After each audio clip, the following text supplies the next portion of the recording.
జీ5 app download చేసుకుని పూర్తి ఎపిసోడ్లని ఉచితంగా చూడండి. ఇదేంటి రాజు కాల్ లిఫ్ట్ చేయట్లేదు?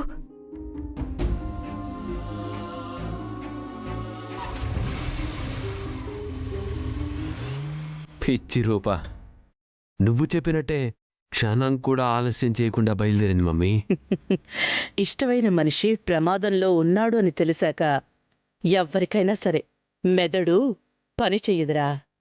ఎమోషన్స్ మాత్రమే పనిచేస్తాయి. ఇదంతా మన ప్లాన్ అని తెలియక పాపం వెర్రి బాగుంది, తెగ వణికిపోతుంది. అప్పుడే ఏం చూసావురా? దాన్ని ఇంకా వణికిస్తా, పిచ్చి పట్టిస్తా. మనం రాజుని నిజంగానే ఏదో చేస్తున్నామని నమ్మేసి హడావిడిగా బయలుదేరింది. మన టార్గెట్ తనే అన్న విషయం పాపం పిచ్చిదానికి తెలీదు. ఇప్పుడు మన అసలు ప్లాన్ ఇంప్లిమెంట్ చేస్తాను. ఆలస్యం ఎందుకురా? కానీ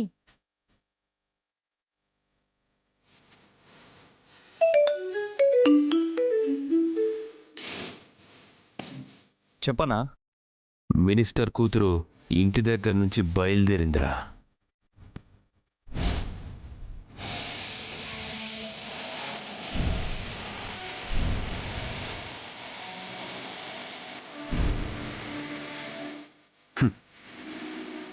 మమ్మీ, ఈసారి మన ప్లాన్ అస్సలు మిస్ అవ్వదు. మిస్ అవ్వకూడదు. కన్న తండ్రి కొట్టాడన్న కోపంతోనే రూప ఇల్లొదిలి వెళ్ళిపోయిందని మనం అల్లరి చేద్దాం, అందరినీ నమ్మిద్దాం.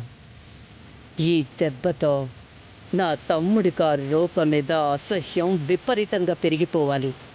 ఇక జీవితంలో నా తమ్ముడు దాన్ని ముఖం చూడకూడదు.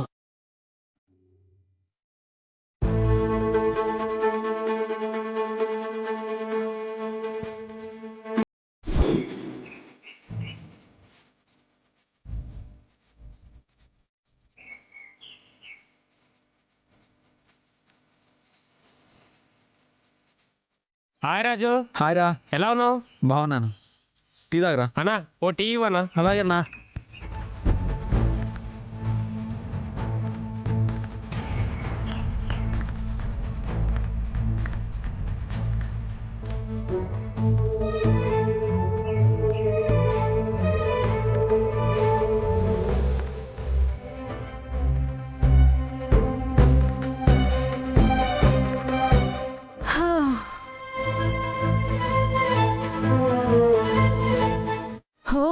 రాజు ఇక్కడే ఉన్నాడు. దేవుడి దయ వల్ల రాజుకి ఏం కాలేదు. ఆ దీపక్ గ్యాంగ్ రౌడీలు దారిలో ఎక్కడో కాపు కాసే ఉంటారు. ఈ విషయాన్ని వెంటనే రాజుకి చెప్పాలి. రాజు!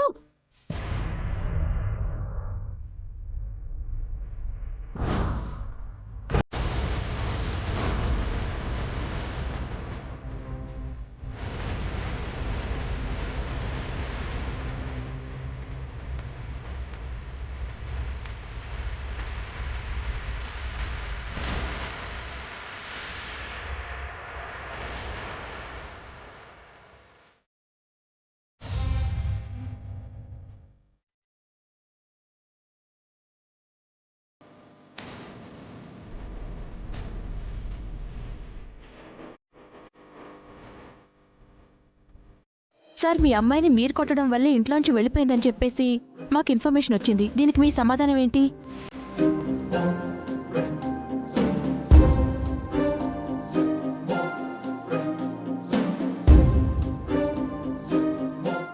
ఒక మినిస్టర్గా రెస్పాన్సిబిలిటీ పర్సన్ అయి ఉండి కన్న కూతురు మీద చేయి చేసుకోవడం ఏంటి సార్?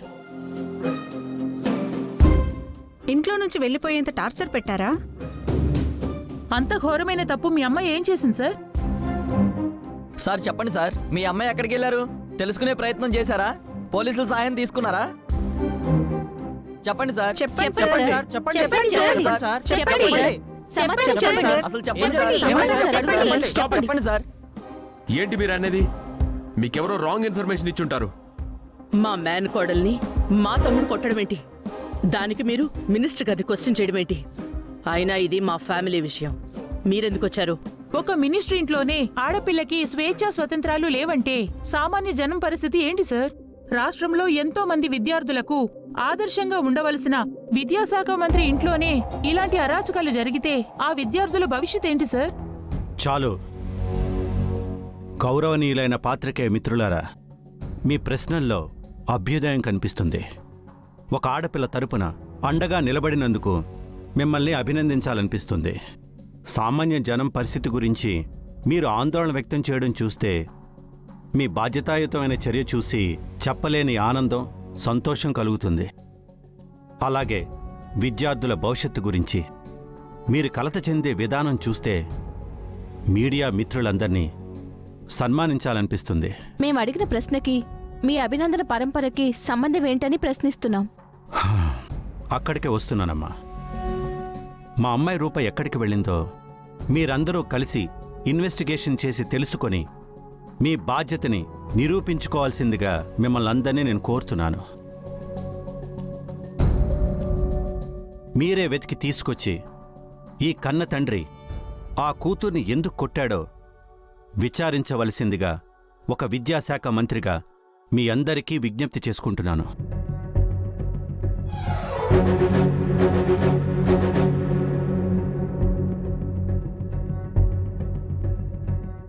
మీ ప్రసార మాధ్యమాల ద్వారా మీ ప్రచార పర్వం మొదలు పెట్టకుండా దయచేసి ఒక కన్న తండ్రి ఆవేదన గురించి, కన్న కూతుర్ని వెతకడం కోసం మీరందరూ కృషి చేయాల్సిందిగా ప్రార్థిస్తున్నాను. మీ విచారణలో నేను దోషిగా తేలితే అప్పుడు ఈ ప్రశ్నలన్నీ వేయవలసిందిగా మర్యాదపూర్వకంగా హెచ్చరిస్తున్నాను. మీరు వెటకారంగా మాట్లాడుతున్నట్టుంది. అయ్యో, ఇందులో ఎలాంటి కారం లేదు. దయచేసి మీరందరూ అపార్థం చేసుకోకండి. మీకు తెలిసిన ఇన్ఫర్మేషన్ కరెక్ట్ కాదు. మా అమ్మాయి గారు గుడికి వెళ్ళారు, గంటలో వస్తారు. అంతవరకు మీరు సహనంతో ఉంటారని ఆశిస్తున్నాను. అవునా? మీ అమ్మాయి గారు గంటలో వస్తారా? తప్పకుండా వస్తారు. జీ5 యాప్ డౌన్లోడ్ చేసి అన్ని ఎపిసోడ్స్ పూర్తి ఉచితంగా చూడండి.